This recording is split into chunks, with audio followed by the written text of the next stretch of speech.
Hello students, कल हमने science का चैप्टर नंबर 2 शुरू किया था, प्राणियों में पोषण, और उसमें हमने मानव के पाचन तंत्र के बारे में चर्चा की थी। और मैं उसके पार्ट बता रही थी आपको, जिसमें पहला जो पार्ट था वो मुख और मुख गुहिका के बारे में थोड़ा सा बताया था मैंने कि मुंह के अंदर क्या पाए जाते हैं।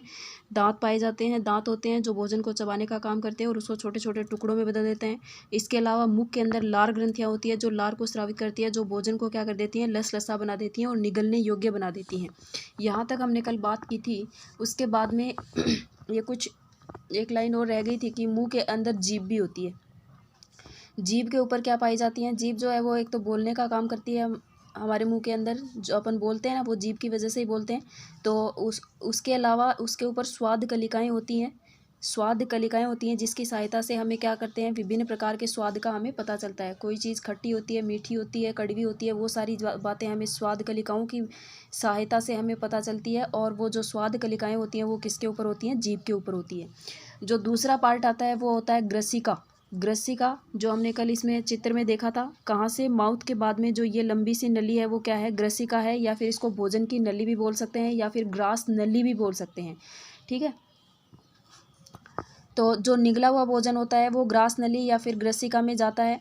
ग्रसिका गले और वक्ष से होती हुई जाती है, मतलब गले से, और हमारी जो वक्ष होता है, हमारी जो छाती होती है, चेस्ट होता है, उससे होती हुई वो क्या होती है? आगे की तरफ जाती है। और ग्रसिका की भित्ति के संकुचन से भोजन है वो नीचे की ओर सरकता जाता है।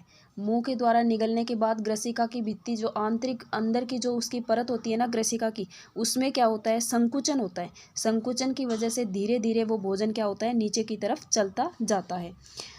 तीसरा जो पार्ट है वो है आमाशय, जो जिसको अपन अपना आम भाषा में पेट बोलते हैं। तो आमाशय जो होता है वो एक मोटी भित्ति वाली एक थैले नुमा संरचना होती है। मतलब उसकी जो भित्ति होती है, उसकी जो दीवार होती है वो क्या होती है? मोटी होती है।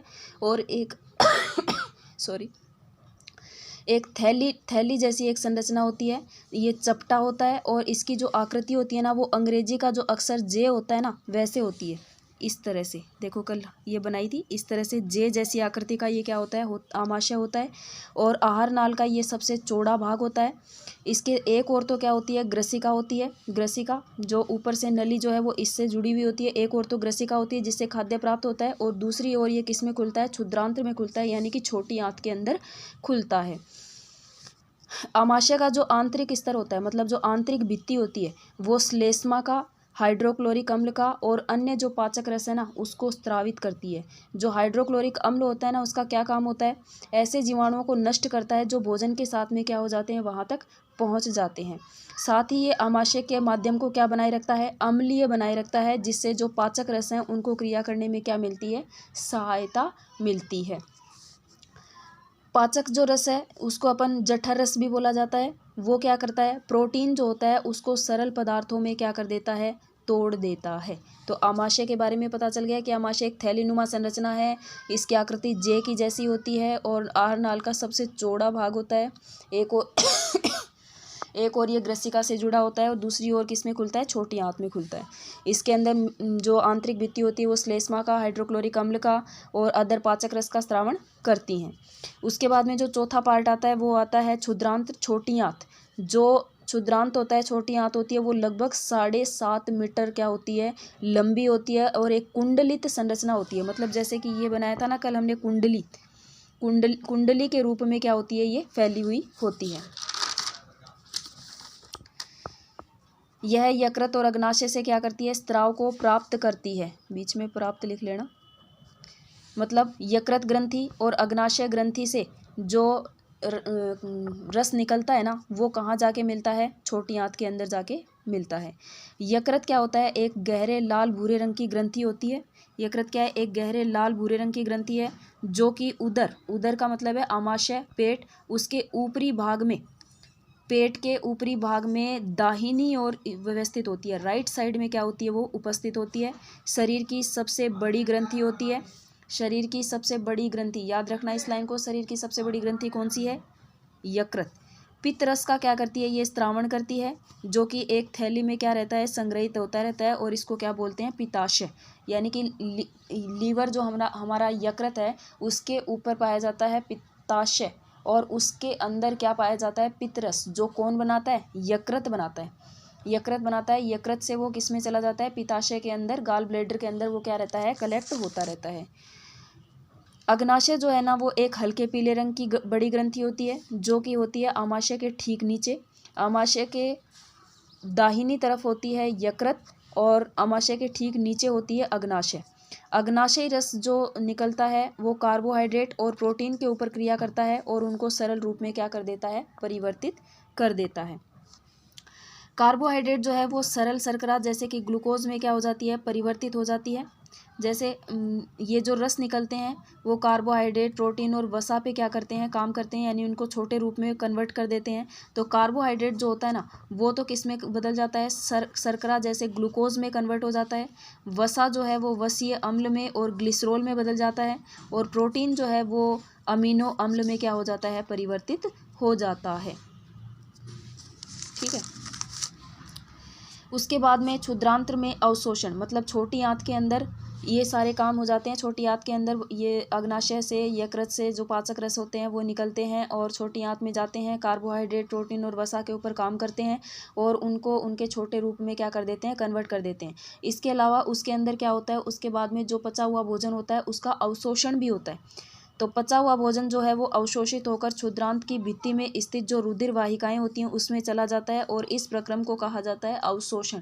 तो अवशोषण किसे कहते हैं, जो भोजन पच चुका मतलब जो सरल पदार्थ जटिल पदार्थ से सरल पदार्थ में कन्वर्ट हो चुका वो अवशोषित होगा। किसके द्वारा, छोटी आंत की जो अंदर की भित्ति होती है, दीवार होती है, उसमें रुधिर वाहिकाएं होती हैं। रुधिर का मतलब होता है खून की, वाहिकाओं का मतलब नली, मतलब खून की नलियां फैली हुई होती हैं। उनके अंदर क्या होता है, वो पचा हुआ भोजन जो अवशोषित होकर किसमें, उन वाहिकाओं में चला जाता है और इसको क्या बोलते हैं, अवशोषण बोलते हैं।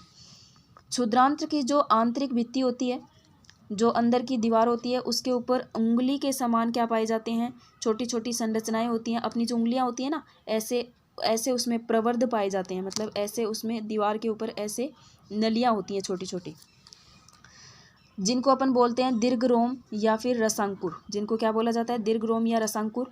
दीर्घ रोम की जो सतह होती है उस पर पचे हुए भोजन का क्या होता है, अवशोषण होता है। मतलब वो जो अंगुली नुमा जो संरचनाएं होती हैं वो क्या करती हैं, उस पचे हुए भोजन का अवशोषण करती हैं और यह रुधिर वाहिकाओं में क्या होता है, चला जाता है। जो अवशोषित पदार्थ होते हैं उनका स्थानांतरण कहाँ होगा, शरीर के विभिन्न भागों तक होगा। किसके द्वारा होगा, रुधिर वाहिकाओं के द्वारा होगा, जहाँ उनका उपयोग जो है वो जटिल पदार्थों को बनाने में किया जाता है और इस प्रक्रम को क्या कहते हैं, स्वांगीकरण कहते हैं। तो इसमें दो नाम आए हैं, अवशोषण किसे कहते हैं और स्वांगीकरण किसे कहते हैं। अवशोषित पदार्थ जो है उसका स्थानांतरण शरीर के विभिन्न भागों तक होता है जहाँ पे उनका उपयोग जटिल पदार्थों को बनाने में करते हैं और इस प्रोसेस को क्या कहते हैं, स्वांगीकरण कहते हैं। अब भोजन का जो पार्ट जिसका पाचन नहीं हो पाता है या जिसका अवशोषण नहीं होता है वो कहाँ भेज दिया जाता है, बड़ी आंत में भेज दिया जाता है। अब बात करते हैं बड़ी आंत की। बड़ी आंत जो है वो छोटी आंत की अपेक्षा चौड़ी होती है, मतलब छोटी आंत कम चौड़ी होती है, बड़ी आंत ज़्यादा चौड़ी होती है, और लेकिन वो छोटी आंत से छोटी होती है। बट छोटी आंत जो होती है ना वो तो 7.5 मीटर की होती है, जबकि ये जो होती है वो 1.5 मीटर लंबी होती है। मतलब ये क्या होती है, बड़ी आंत छोटी आंत से छोटी होती है लंबाई में।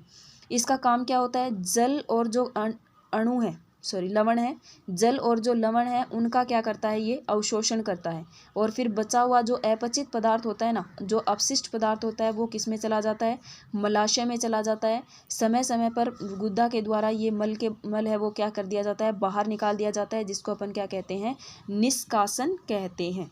तो इस प्रकार से मानव के अंदर जो पाचन की प्रक्रिया अपन 2 दिन से पढ़ रहे थे वो यहाँ पे क्या हो जाती है, पूरी हो जाती है। सारे बच्चे इसको राइट डाउन करेंगे। अगर कुछ समझ में नहीं आता है तो वो आप मेरे से पूछ लेंगे। कल अपन इसके आगे का मैटर है उसके ऊपर चर्चा करेंगे। ओके।